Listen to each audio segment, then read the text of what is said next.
स्वागत और अभिनंदन के क्रम में आभार व्यक्त करने के लिए मुझे प्रयागराज आने का अवसर प्राप्त हुआ है, तो मैं इस अवसर पर अपनी पूरी टीम की ओर से आप सभी का हृदय से स्वागत करता हूं, अभिनंदन करता हूं। मंच पर मेरे साथ में उपस्थित हैं प्रदेश सरकार में उप मुख्यमंत्री के रूप में अपनी अमूल्य सेवाएं प्रदान कर रहे हैं इसी प्रयागराज के सपूत श्री केशव प्रसाद मौर्य जी। स्वास्थ्य सेवाओं और चिकित्सा शिक्षा के क्षेत्र में अभूतपूर्व कार्य करने वाले डिप्टी सीएम श्री ब्रजेश पाठक जी, अविरल और निर्मल गंगा को और प्रयागराज महाकुंभ को लगातार 22,000 क्यूसिक वाटर की सप्लाई नियमित रूप से करने के लिए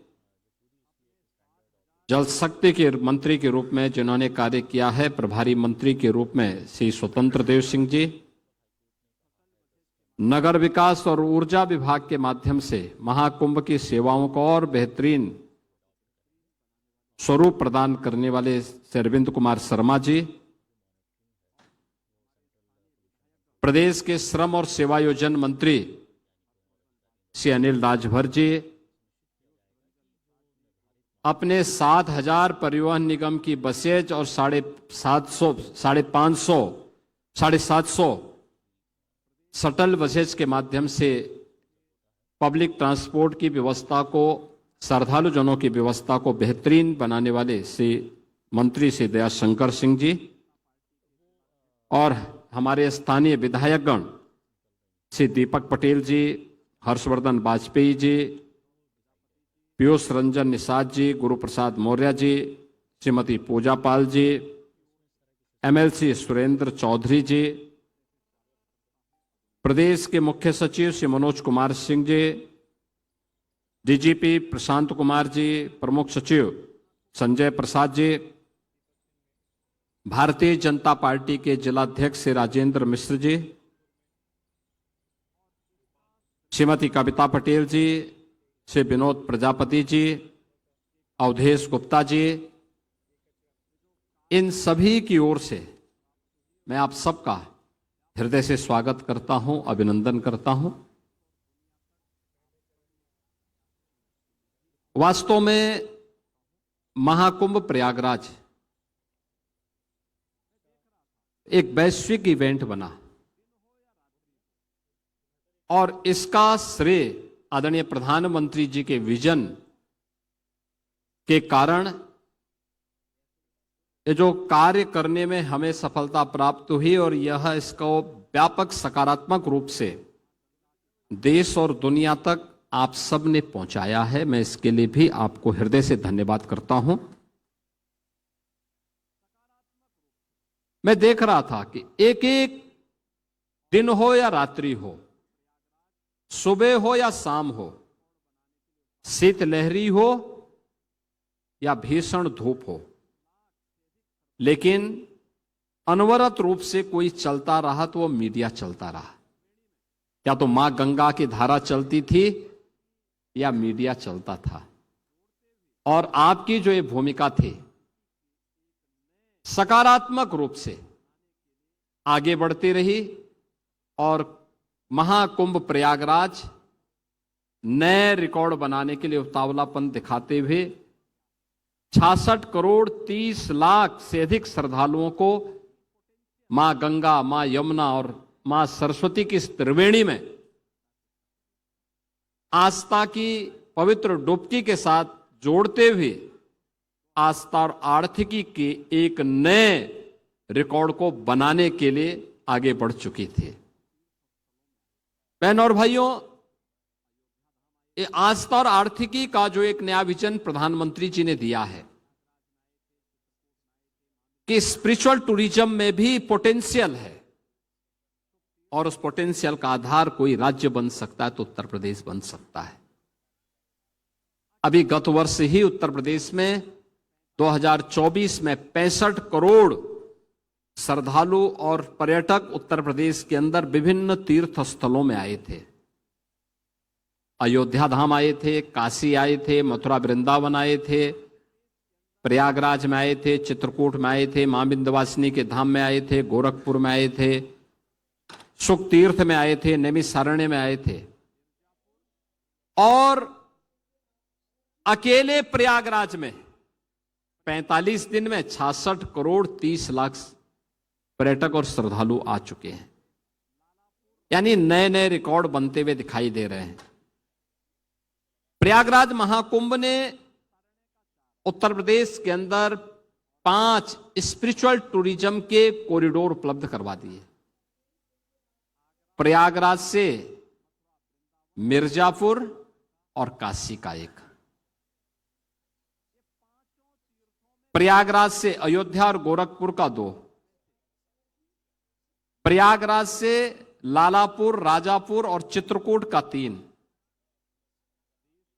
प्रयागराज से लखनऊ और नैमिषारण्य का 4 और प्रयागराज से बुंदेलखंड एक्सप्रेस होते हुए आगरा होते हुए मथुरा वृंदावन और सुख तीर्थ का 5वां। ये 5 तीर्थों में पिछले 1.5 महीने से अधिक समय से लाखों की संख्या में श्रद्धालु है। और केवल स्थानीय नहीं है, देश का भी है, दुनिया का भी है। इन 45 दिनों में 100 देशों का प्रतिनिधित्व प्रयागराज में हुआ, जिसमें 74 देशों के तो एम्बेसडर और हाई कमिश्नर्स यहां आए थे।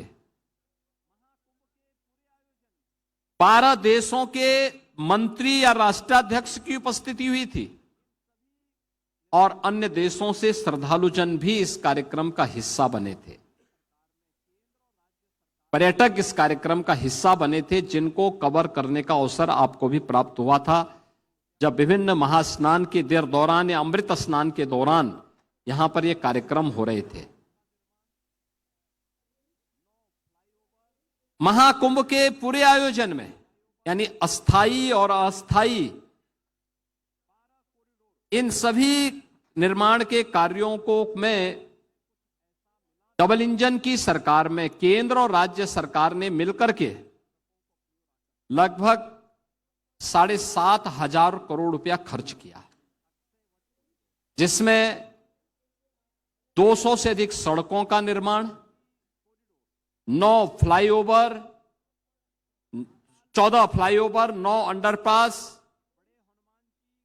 12 कॉरिडोर। पहली बार प्रयागराज में कुछ ऐसा मिला देखने के लिए जो पर्यटकों को अपनी ओर आकर्षित करता था। आपने देखा होगा अक्षयवट कॉरिडोर, मां सरस्वती कॉरिडोर, कूप कॉरिडोर, पातालपुरी कॉरिडोर, बड़े Hanuman ji corridor, Maharshi Bharadwaj corridor, Nagvasuki corridor, Shringverpur corridor, Dwadash Madhav corridor. यानी ये अलग अलग प्रकार के 12 कॉरिडोर प्रयागराज में विकसित हुए हैं, जो टूरिज्म की दृष्टि से हर एक श्रद्धालु को अपनी ओर आकर्षित किया। और इस दौरान श्रद्धालु जनों की सुविधा के लिए प्रयागराज सिटी के अंदर हम लोगों ने उत्तर प्रदेश सरकार के और केंद्र सरकार के मिलकर के लगभग 1 लाख कार्मिक इस पूरी व्यवस्था के साथ जुड़ करके, अधिकारीगण जुड़ करके इस पूरे कार्यक्रम को सफलता की नई ऊंचाई तक पहुंचाए, जिनमें सर्वाधिक सुरक्षा कर्मी उत्तर प्रदेश पुलिस बल के थे, पीएसी के थे, फायर सर्विसेज के थे, जल पुलिस के थे, होमगार्ड के थे, पीआरडी के जवान थे, एटीएस और एसटीएफ के कमांडो भी हम लोगों ने तैयार किए थे। और पूरे मेले को फेस रिकॉग्निशन के साथ जोड़ते हुए लगभग 3000 सीसीटीवी कैमरे के साथ एआई टूल के साथ जोड़ते हुए एक एक व्यक्ति की आने की सूचना और उसके चेहरे की पहचान के साथ साथ डुबकी कितने लोग लगा रहे हैं उन सब की काउंटिंग की भी व्यवस्था उसके माध्यम से हो रही थी। और मुझे उसी से सहायता मिल रही थी। मैं प्रयागराज आता था तो यहां पे तो प्रत्यक्ष देख लेता था, हवाई सर्वेक्षण कर लेता था, लेकिन जब लखनऊ में या कहीं रहता था तो 3000 कैमरों को ही मैं एक एक करके देखता था। 360 डिग्री तक जिन्हें घुमा करके देखा जा सकता था और एक एक एंगल से हम लोग एक एक क्षेत्र को देख सकते थे, कहां पे कौन सी गतिविधि हो रही है, कितना प्रेशर कहां पे डेवलप हो रहा है। यह स्थिति प्रयागराज के अंदर पुलिस की थी। 15,000 से ऊपर यहां पे स्वच्छता कर्मी थे।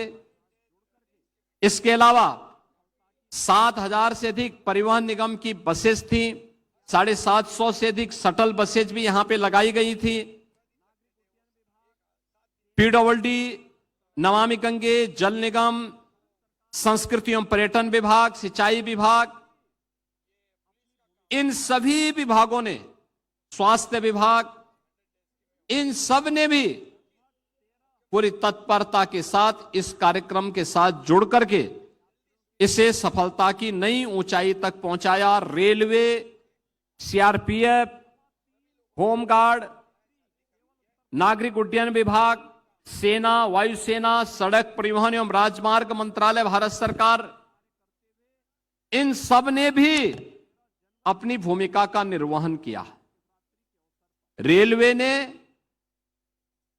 लगभग 13,000 मेला स्पेशल चला करके यात्रियों की सुविधा को सकुशल आगे बढ़ाने का काम किया। 3.25 करोड़ यात्री केवल उत्तर प्रदेश परिवहन निगम की बसेस से प्रयागराज आए। लगातार इन पर कार्य करते हुए पौष पूर्णिमा 13 जनवरी से 26 फरवरी महाशिवरात्रि के अवसर पर कल पूर्णाहुति को यह 45 दिन का महायज्ञ सफलता की नई प्रतिमान स्थापित करते हुए संपन्न हुआ है।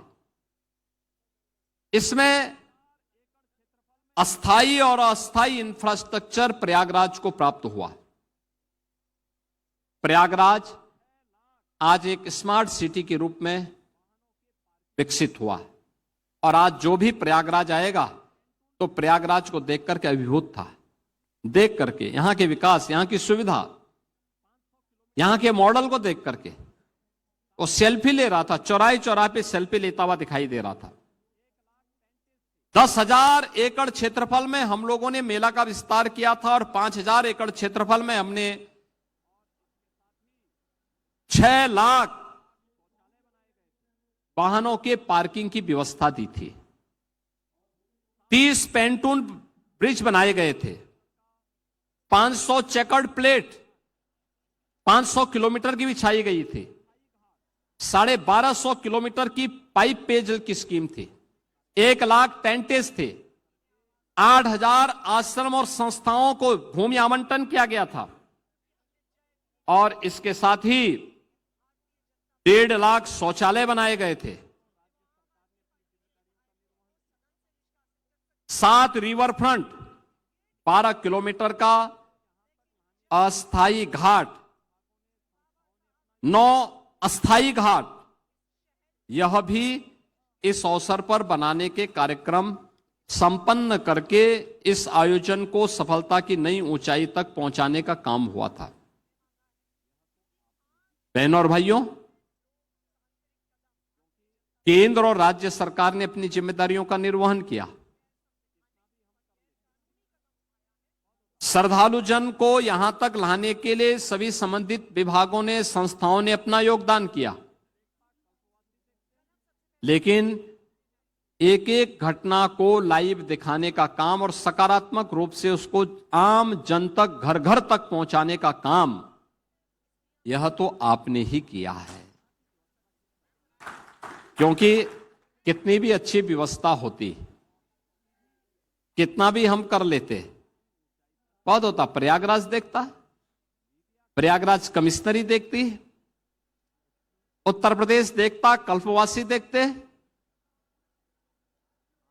लेकिन आप लोगों ने, और केवल आप ही ने नहीं, यानी हिंदी मीडिया ही नहीं, देश भर की मीडिया ने और विदेशी मीडिया ने भी यहां की व्यवस्था की सराहना की, उसको सकारात्मक रूप से आगे बढ़ाया और किसी भी आयोजन को सफलता की नई ऊंचाई तक पहुंचाने के लिए मीडिया का क्या रोल हो सकता है, उसकी एक बेहतरीन मार्केटिंग करने में भी आपने बड़ी भूमिका का निर्वहन किया। आस्था की आर्थिकी हो सकती है, प्रधानमंत्री मोदी जी कहते थे, लेकिन मीडिया ने साबित कर दिया कि 7,500 करोड़ खर्च करके 3.5 लाख करोड़ की ग्रोथ की जा सकती है। यह भी मीडिया ने बता दिया है दुनिया को, और दुनिया कौतूहल और आश्चर्य की निगाहों से इन सब बातों को देख रही है। एक नया शोध का विषय दिया है, मैं लगातार देख रहा हूं, मेरे पास लगातार आईएम से और नेशनल इंटरनेशनल इंस्टीट्यूशन से पत्र आ रहे हैं कि क्राउड मैनेजमेंट कैसे होता है, आस्था और आर्थिकी का समन्वय कैसे हो सकता है। ये तो पहली बार ये विषय मिला। इसको लेकर के आप 1 घंटे का टॉक हमारे यहां दीजिए, हमें बताइए मैनेजमेंट के बारे में कैसे ये हुआ। जो भी आया उसने स्वच्छता की चर्चा की, उसने टेक्नोलॉजी की चर्चा की, उसने सुरक्षा कर्मियों के व्यवहार की चर्चा की, उसने हर एक स्तर के कार्मिकों की चर्चा की। और सचमुच मीडिया के साथ साथ प्रयागराज वासियों का धैर्य अत्यंत अभिनंदनीय रहा, जिन्होंने पूरे आयोजन को अपना आयोजन माना, अपना आयोजन माना। अक्सर होता है 1 दिन 2 दिन लोगों को थोड़ा पैदल चलना पड़े, लोग अधीर हो जाते हैं, गुस्से में आ जाते हैं, सड़कों पे आ जाते हैं। दुनिया के अंदर आप देखिए लॉकडाउन के दौरान क्या होता था, यानी दुनिया की महामारी आई थी, कोरोना महामारी आई थी, लॉकडाउन जैसे हुआ लोग सड़कों पे आ गए। दुनिया के अंदर आपने देखा होगा, भारत के अंदर प्रधानमंत्री मोदी जी के नेतृत्व में कोरोना प्रबंधन के लिए जो भी आह्वान होता था, जनता जनार्दन का योगदान पूरी तत्परता के साथ प्राप्त होता था। और ये तो महाकुंभ था, 45 दिनों तक जनता जनार्दन प्रयागराज की लगातार, मैं आज उन सभी सड़कों पे गया था जहां कल तक जाना कठिन होता था। मैं अभी नाग बासुकी वाले मार्ग से होते हुए आ रहा हूं, उसी रास्ते गया था, उसी रास्ते आया हूं। 5 जनवरी के बाद से मैं उस मार्ग पर चलने की हिम्मत नहीं कर पाया था, इतनी भीड़ हुआ करती थी, पूरा रेला चलता था, अखाड़ा मार्ग पर पूरा रेला चलता था। संगम तट पर 5 जनवरी के बाद हम जा नहीं पाए, इतना रेला चलता था। और आज मैं देख रहा था कितना स्मूथ है।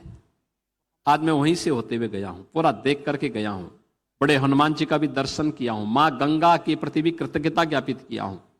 और इसलिए सुबह आकर के पहले मेरे मंत्रियों ने, मेरे साथ के सभी मेरे मंत्रिमंडल के साथियों ने, हम लोगों ने सब ने मिलकर के पहले कृतज्ञता ज्ञापित करते हुए स्वच्छता के कार्यक्रम को चलाया।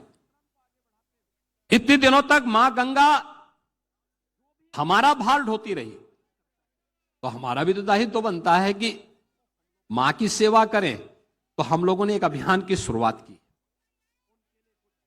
और अभियान की शुरुआत करते हुए अगले 15 दिन का एक कार्यक्रम दिया है कि भाई यहां पे स्वच्छता के एक बड़े कार्यक्रम को हम हाथ में लेंगे। हमारे जनप्रतिनिधिगण इस कार्यक्रम को आगे बढ़ाएंगे। स्वच्छता के कार्यक्रम को आगे बढ़ाते हुए जो भी आया स्वच्छता की चर्चा किया। उन स्वच्छता कर्मियों को हम लोगों ने सम्मान दिया, उनके लिए कुछ घोषणाएं की, और भविष्य के बारे में भी उनको आश्वस्त करते हुए उनके साथ एक सहभोज का कार्यक्रम भी हमारा संपन्न हुआ। स्वच्छता कर्मियों के बाद त्रेता में भगवान राम को मां गंगा में उस समय पार कराने का काम किए थे निषाद राज, और नाविकों ने भी उसी भूमिका का निर्वहन इस महाकुंभ के दौरान भी किया। उनके सम्मान का कार्यक्रम हम लोगों ने रखा था। फिर परिवहन निगम के जो चालक परिचालक थे उनका और उनके सहभोज का कार्यक्रम था,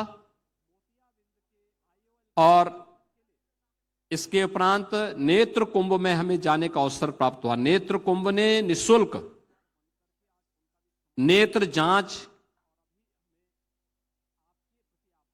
ओपीडी, यानी 2.25 लाख लोग ओपीडी में आए, 1 लाख से अधिक लोगों को चश्मा मिला, 17,000 लोगों को वहां पर मोतियाबिंद के आईओएल के ऑपरेशन के लिए चिन्हित किया गया, और उस पूरे कार्यक्रम में भागीदार बनकर के आज उनका भी समारोह हुआ है। और अभी हमें आपके प्रति आभार व्यक्त करने का अवसर प्राप्त हुआ है। मित्रों, मैं इस अवसर पर इन 45-50 दिनों से आप सभी यहां पर हैं और पूरी तत्परता के साथ आपने इस पूरे महाआयोजन को, इस महायज्ञ में एक सदस्य के रूप में अपना स्वयं का कार्यक्रम मान करके सफलता की नई ऊंचाई तक पहुंचाने में अपना योगदान किया है। मैं उत्तर प्रदेश सरकार की ओर से आप सबके प्रति हृदय से धन्यवाद ज्ञापित करते हुए आज आप यहां पर आए हैं। इस आयोजन की पूर्णाहुति के अवसर पर भी आपकी उपस्थिति है, मैं इसके लिए आप सबको हृदय से धन्यवाद ज्ञापित करता हूं और अपनी पूरी टीम की ओर से आपका अभिनंदन करता हूं। धन्यवाद। जय हिंद।